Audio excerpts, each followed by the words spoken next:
हरे Krishna.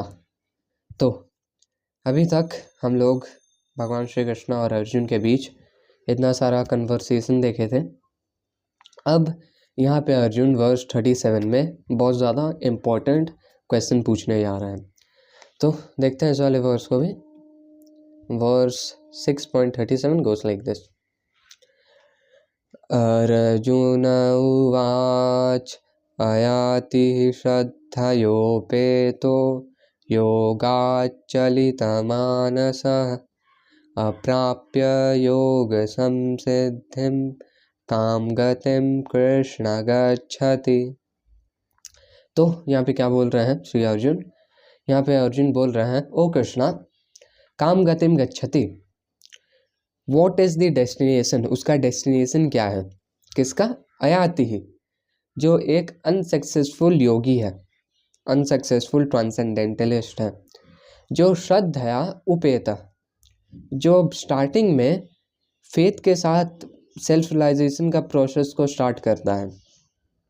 Self realization का कोई भी ट्रांसेंडेंटल पाथ है उसमें फेथफुली चालू करता है वो, लेकिन योगाच मतलब वही मिस्टिसिज्म, लेकिन चलित मानसः, लेकिन वो वर्ल्डली माइंडेडनेस के कारण वो डेविएट हो जाता है और अप्राप्य योग संसिद्धिम, और वो मिस्टिसिज्म में परफेक्शन अटेन नहीं कर पाता है। तो यहाँ पे अर्जुन ओवरऑल में ये बोल रहा है कि जो श्रद्धा के साथ स्टार्टिंग में एंगेज करता है लेकिन वो डेविएट हो जाता है और परफेक्शन अटेन नहीं कर पाता है, तो उसका क्या होगा? यहाँ पे हम लोग देखेंगे श्रीला प्रभात का translation of purport. Srila Prabhat की जय। Arjun said, O Krishna, what is the destination of the unsuccessful transcendentalist who in the beginning takes to the process of self-realization with faith, but who later desists due to worldly mindedness and thus does not attain perfection in mysticism? तो ये definitely अष्टांग योग के chapter में अर्जुन ये question पूछ रहे हैं, लेकिन ये एक्चुअल में सब कोई के लिए है। ये आगे पर्पट में श्रीला प्रभात बताने वाले। तो आते हैं, देखते हैं श्रीला प्रभात के पर्पट को और समझते हैं इस वाले वर्स को। श्रीला प्रभात की जय। The basic principle of self realisation is knowledge that living entity is not this material body. तो कोई भी स्पिरिचुअल पाथ हुआ, कोई भी सेल्फ रियलाइजेशन का पाथ हुआ, सेल्फ रियलाइजेशन का बेसिक नॉलेज है कि हम लोग सोल है, ये बॉडी नहीं है।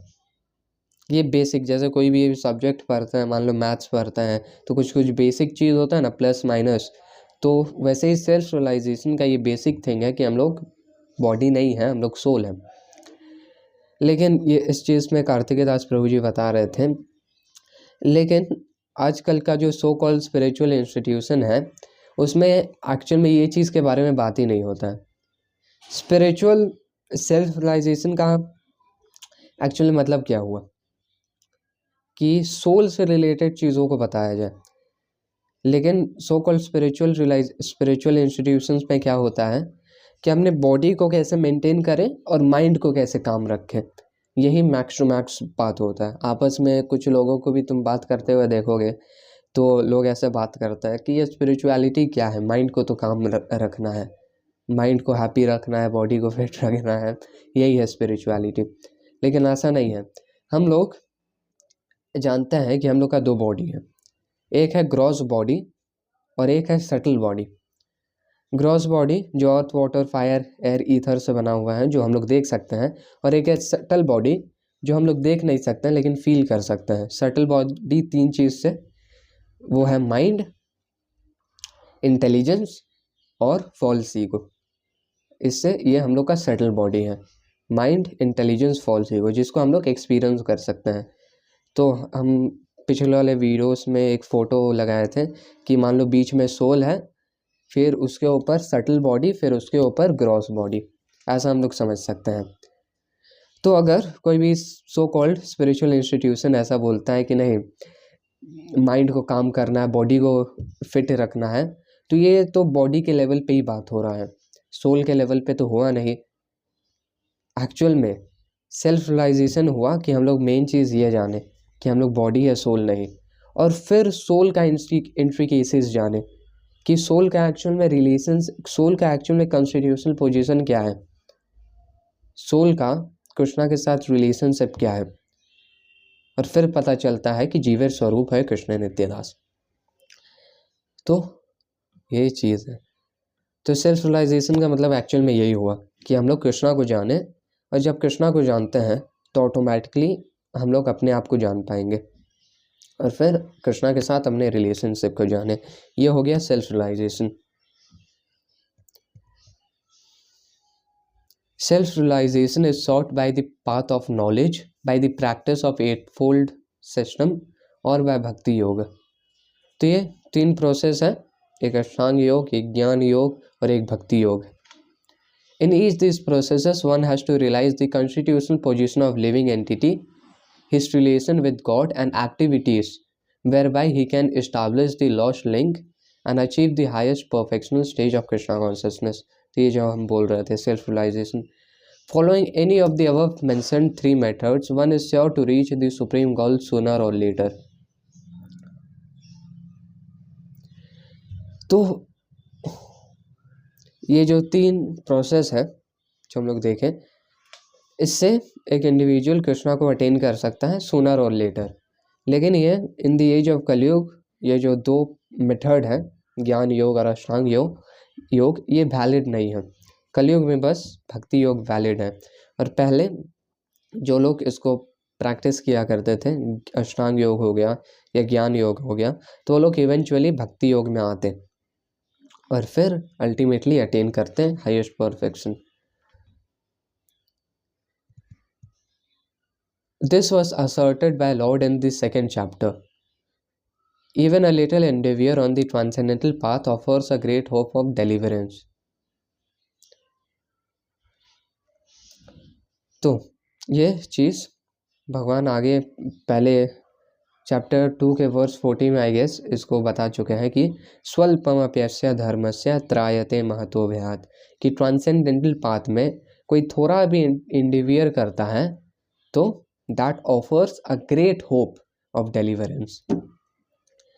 लेकिन यहाँ पे श्रील प्रभुपाद बताते हैं कि out of these 3 methods, the path of bhakti yoga is especially suitable for this age because it is most direct method of God realization. तो जितना भी अदर प्रोसेस है वो इनडायरेक्ट मेथड है, लेकिन जो भक्ति योग है ये अल्टीमेट है और डायरेक्ट मेथड है।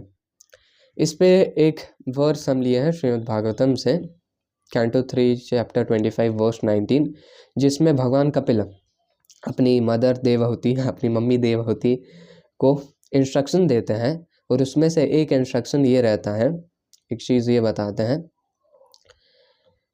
कि perfection in self realization can not be attained by any kind of yogi unless he engages in devotional service to the Supreme Personality of Godhead, for that is the only auspicious path. तो ultimately चाहे जो भी योगी हो, कोई भी योगी हो, ultimately उसको भक्ति योग करना ही होगा अगर उसको एक्चुअल में परफेक्शन अटेन करना है। तो ये जो भक्ति योग है ये अल्टीमेट और डायरेक्ट मेथड है और बहुत ज़्यादा पावरफुल है, इसलिए हम लोग कलयुग में इसको फॉलो करते हैं कि चैंटिंग हो गया, रीडिंग हो गया, हीयरिंग हो गया, चैंटिंग। ये हम लोग देखे थे पिछले वाले वर्सेस में कि कितना पावरफुल है ये हरे कृष्णा चैंट करना और हीयरिंग कृष्णा कथा सुनना। ओबियसली और भी बहुत सारा लिम्स है इसका, जो कि बाद में हम लोग कभी डिस्कस कर सकते हैं या तुम यूट्यूब में सर्च कर सकते हो। तो to be doubly assured Arjun is asking lord Krishna to confirm his former statement. तो वो जो था ना स्वल्पमप्यस्य धर्मस्य त्रायते महतो भयात्, उसको ही अर्जुन फिर से एक बार कंफर्म करने का कोशिश कर रहा है इस वाले क्वेश्चन को पूछ के।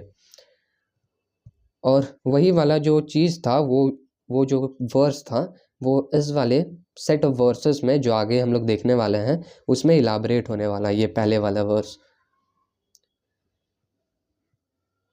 one may sincerely accept the path of self-realization, but the process of cultivation of knowledge and practice of eightfold yoga system are generally difficult for this age. तो ये हम लोग देखें, therefore despite constant endeavor one might fail for many reasons. First of all, one may not be sufficiently serious about following the process. तो इसको हम लोग भक्ति योग से ही देखते हैं कि स्टार्टिंग में कोई अगर चालू करता है भक्ति योग तो वो सीरियस नहीं रहेगा, या तीनों ही का बात करें, तीनों ही प्रोसेस का बात करें, तीनों में से कोई भी प्रोसेस हो तो स्टार्टिंग में वो सीरियस नहीं रहेगा। और कोई भी ट्रांसेंडेंटल पाथ को अगर परस्यू करता है, यहाँ पे श्रीला प्रभुपाद लिखते हैं कि to pursue the transcendental path इसमो, देखो यहाँ पे ट्रांसेंडेंटल पाथ का बात हो रहा है तो हम लोग तीनों को कंसिडर करके चल रहे हैं, ठीक है। To pursue the transcendental path is more और less to declare war on the illusory energy.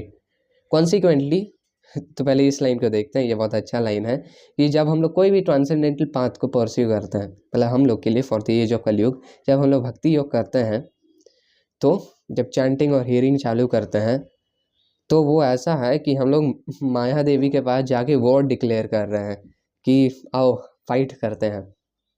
Illusory energy माया के अगेंस्ट हम लोग वॉर डिक्लेयर कर देते हैं। Consequently, whenever a person tries to escape the clutches of illusory energy, she tries to defeat the practitioner by various allurements.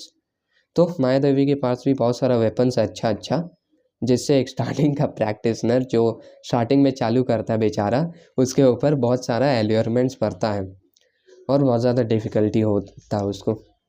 तो इस चीज़ में हम लोग और एक चीज़ सीख सकते हैं कि श्रीला प्रभुपाद ये बोल रहे थे कि हम लोग को कृष्णा को सर्व करना है as if in a military discipline. तो यहाँ पे जैसे वॉर का बात हो रहा है ना, लिटरली हम लोग को ऐसा माइंडसेट रख सकते हैं हम लोग, और मिलिट्री डिसिप्लिन में कृष्णा को सर्व कर सकते हैं।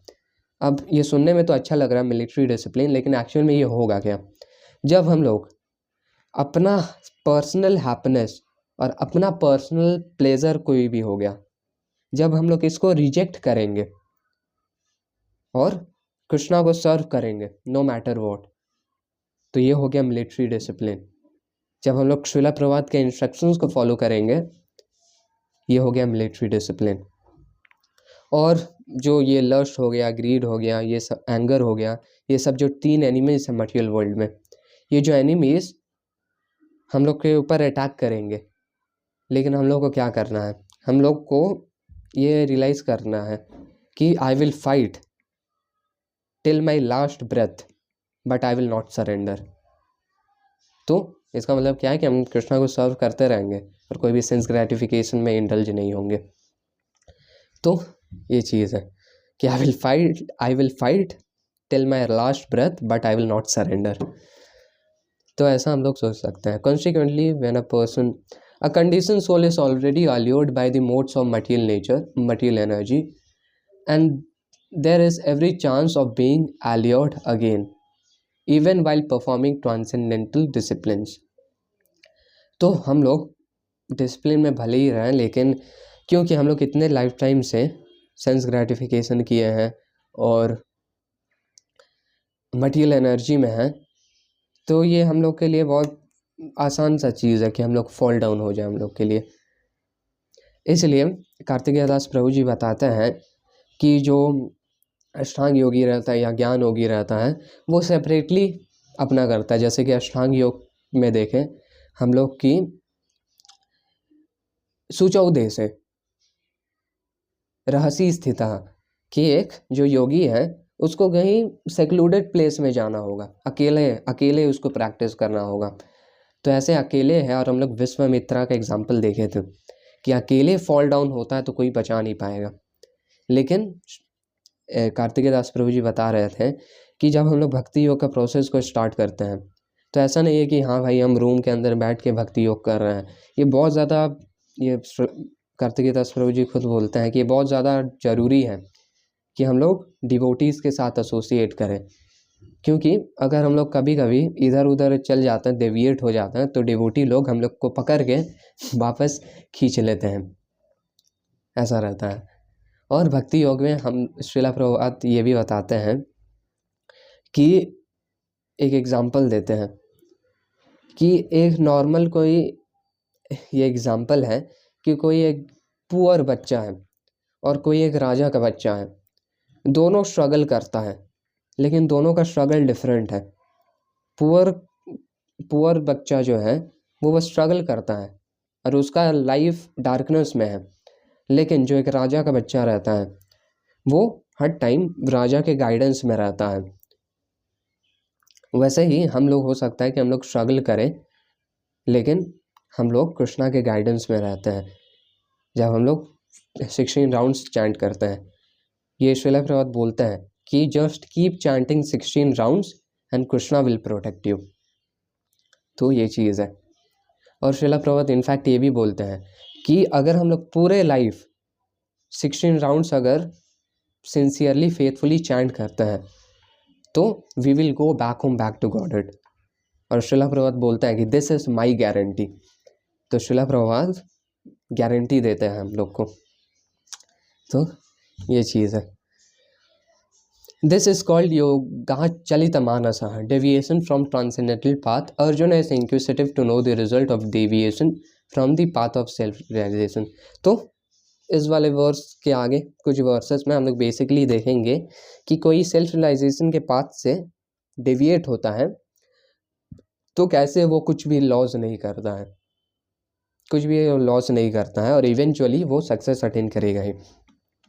तो ये देखें हम लोग आज के इस वाले वर्स में। आप लोग करेंगे इस वाले वर्स को एक बार फिर से रिवीजन के साथ। अर्जुन उवाच अयाति श्रद्धयोपेतो योगाच्चलितमानसः अप्राप्य योगसंसिद्धिं कामगतिं कृष्ण गच्छति।